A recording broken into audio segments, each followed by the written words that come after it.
Hey, today we're going to be building some face frames. So I wanted to show how that works.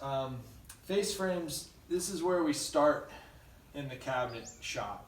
It's a good spot to start. You learn the layout rod. This is where I started. This is where my dad started. This is where uncles, cousins have started. And as opposed to building drawers or something, this gives you a rundown on how the layout rod works, or and it gives you a little basic on everything, on all aspects of cabinet making. So the tools that we need for this is a screw gun with a mortise driver. So we use square tipped mortise screws. These are my 1.5" mortise screws that we use from our hardware company. This is just a putty can to actually clamp. We use that to clamp down the stiles and rails when we screw them together. This is just good to have on hand, a block and a hammer, in case we need to knock anything around before the glue completely dries. And we use this wood glue. We use the Titebond 1 wood glue, and this is a wet rag. Titebond 1 works really well for interior stuff that we use. We also want to have usually our cut list and our pictures on hand, and then of course you'll have a stack of frames. This is one of the frames that I'm going to put together first. So I like to clear my bench off and just have a spot to work. I keep all this stuff handy so I can grab it really quick. Yo, Matt. Yo, Pops. So Matt's going to be building a frame for you real quick. He's going to be building number 2. This is W2. So he's going to demonstrate how we put the face frames together. Okay, so first he's going to lay it all out on the table. You lay it out face up or face down, son? Face up. So he's going to lay it all out face up so you can see what it looks like. We're actually showing you guys what it looks like, or you girls, whatever the case may be there. A lot of girl cabinet makers these days. So, good trade for anybody. So there it is. Resembles the picture, hopefully. This says this is our little symbol for straight and flat. Yep. We went over that yesterday. Great, and then up. I'm following the instructions. Yeah, see, he's following whoever cut these frames, which was me, the instructions that are written on the pieces of wood. And a knot here that I'm going to put to the wall end. Yep, he's putting the knot towards the wall, so getting it all figured out. Sometimes things are bellied or dog-legged a certain way, so you don't want to put them on a finished end. You want to put them against the wall. It just depends on what you're doing. Now he's taken his stile, which is the vertical member, over to the layout rod, and he is laying that out with his nice sharp pencil there. We'll go over the layout rod in another segment. It's the whole job is laid out on that layout rod. You'll hear us mention that several times throughout these demonstrations. And once we get to the actual lesson, we'll have a complete lesson on it. I was taking the other style and marking them both through. Checked it on the layout rod, make sure it's the right size. Sometimes the cut guy might cut it by a ½ inch off, and then if you put it together, you're kind of hosed. So now he's taking the mullion, which is the center member, and checking it on the layout rod, make sure it's right.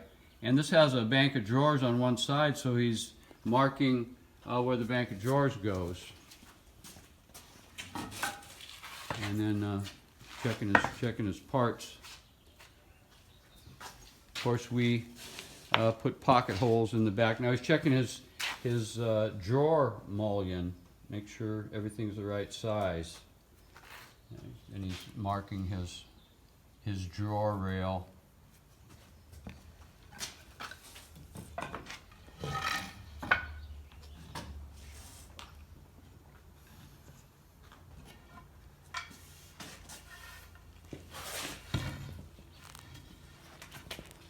Taking his top rail over to the layout rod,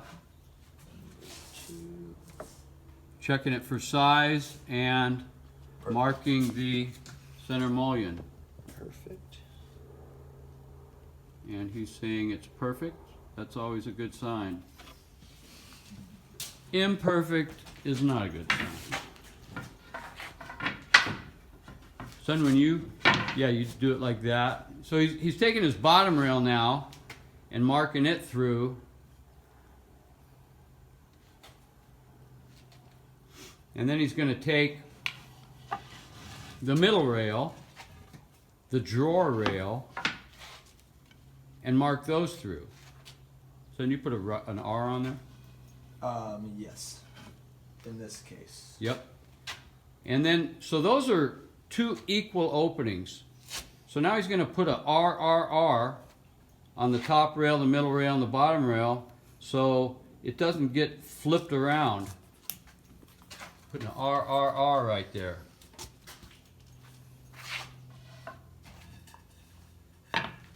Checking his drawer rail. Make sure it's the right size. Everything looks good.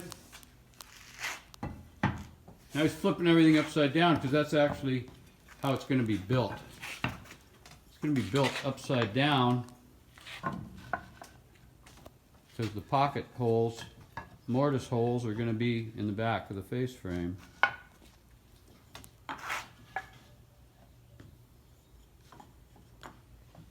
Now this is the face frames are in our shop. That's where I started. That's where Matt started.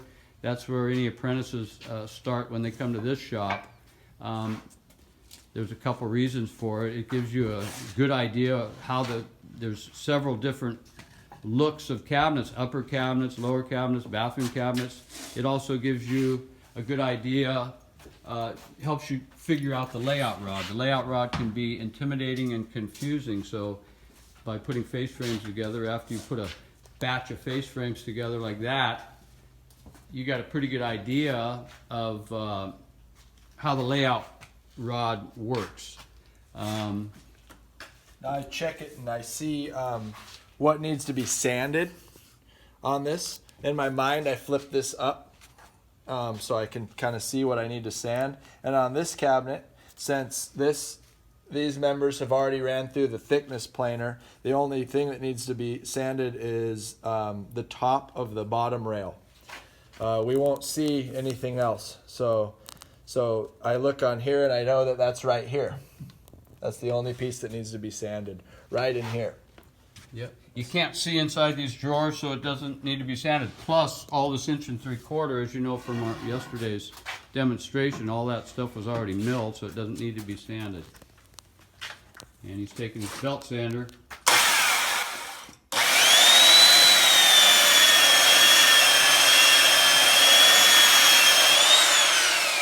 This is paint grade, so it's just a real quick rundown. But he doesn't want to flatten out where the mullion's going to go, so that's why he's using his belt sander.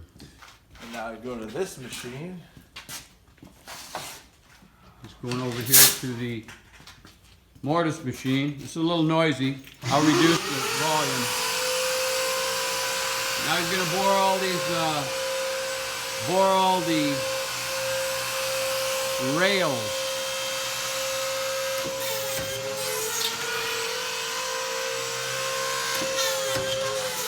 Keeping an eye on the face. And then I know I'm doing the back. Yeah, these are all bored face up. You want to Make sure you're boring them face up.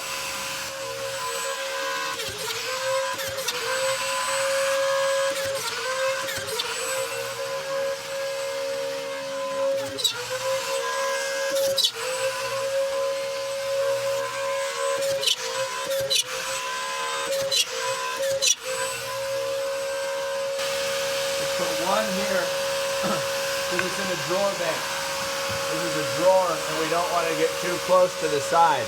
So we just do one. When I'm starting out, I'll even just mark that. And then the same up here to remind myself.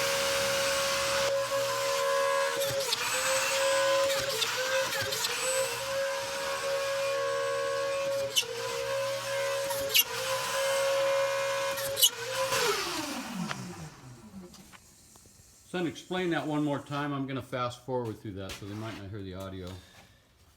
So Build a one. we do one where there's a drawer, or in this case there's a bank of drawers. We only do one because if we did two, then you'd screw into this with your drawer guides, and that would be weakened. So we do one so there's still some strength. Okay, so Matt's got the frame all board. Now he's putting in some mortise screws. These are inch and a half square drive, coarse thread screw. Pretty nice. They work really good in this soft poplar. Poplar's a hard wood, but it's one of the softer hardwoods. So These are tartan.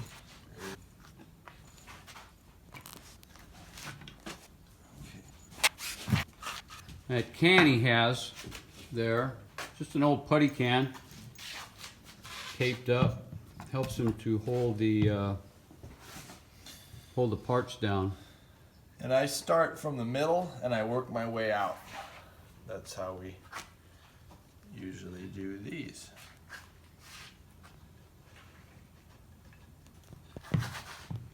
It's warm in here. Plenty warm for frame building.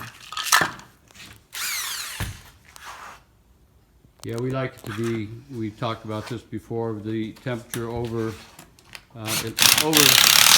60 degrees. If it gets too cold, the glue just turns to chalk.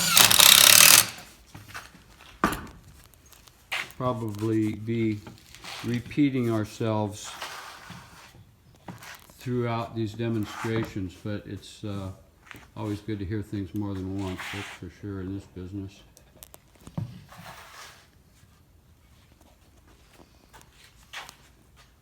We like to use a good amount of glue so you see a little bit of it squeezing out. You don't want to use a ton of it, but you do want to glue them pretty good. I'm just giving it not like stuff. Yeah. This, when I'm clamping that with my hand, you put all your weight on it, like a lot of weight.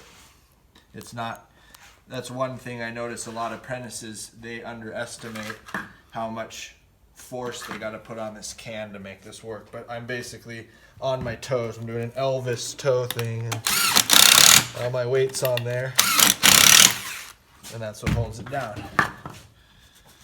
It may look a little bit easier than it actually is.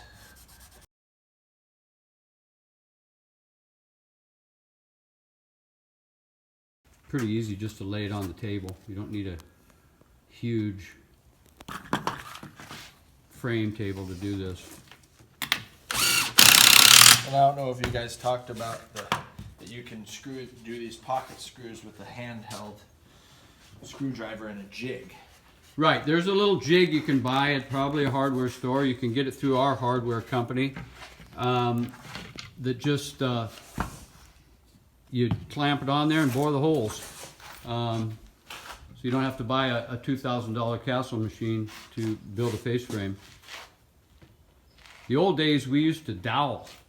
We'd have to bore a hole, 2 holes there and 2 holes there, and we'd hammer the dowel into the end of the board, and then we'd get our clamps. You see our clamp rack over there, and we'd glue everything up, clamp it all together, and then set it aside and let it dry for a couple hours. Pull the clamps off, and then hand sand everything. These face frames, you can see the mortises go down in there. They're probably sitting about almost an 1/8 inch below the surface. So when we run these through the wide belt sander, it doesn't hit that screw. So these will all be ran through the wide belt sander, upside down once just to grind them flat, and then right side up with a couple of passes. We'll show that in another segment. But we used to hand sand all these with a belt sander. Took a little longer in the old days.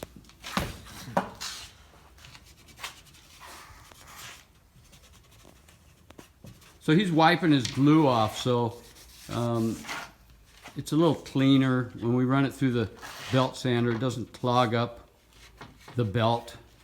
We take these over to another cabinet shop, so we want to be as easy on their tools And that's as we can. That's something that's good to know too. We don't own one of these wide belt sanders. We're able to do all this without. You can go and basically rent one from another shop. They usually work with you and charge you a certain amount per minute to get. If you have a bunch of homemade frames sanded, you call up a local shop, find a shop that has one and is willing to let you use it. And that's a way to get your frames sanded if you don't want to hand sand them, if you just have one or two.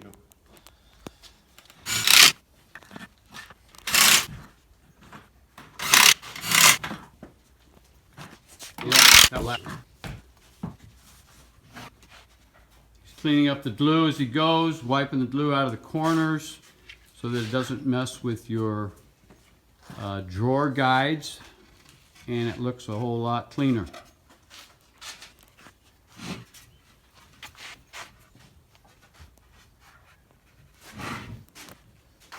Now he's going to go corner to corner with his tape measure, make sure the frame is square. 52 and 15. 52 and 15 16ths. 52 and 15. 52 and 15. Perfect, close Right enough? on. Perfect is close enough. Alrighty. Now he's going to mark the top like we did on all the other ones. Mark the top so we know we got 2 jobs here. We actually have 3 jobs here. That was W2, so that's for white 2. So there it is. There's our pile of frames that we cut a couple days ago. Now they're all put together. They're ready to go through the wide belt sander. Alrighty. See ya. See ya.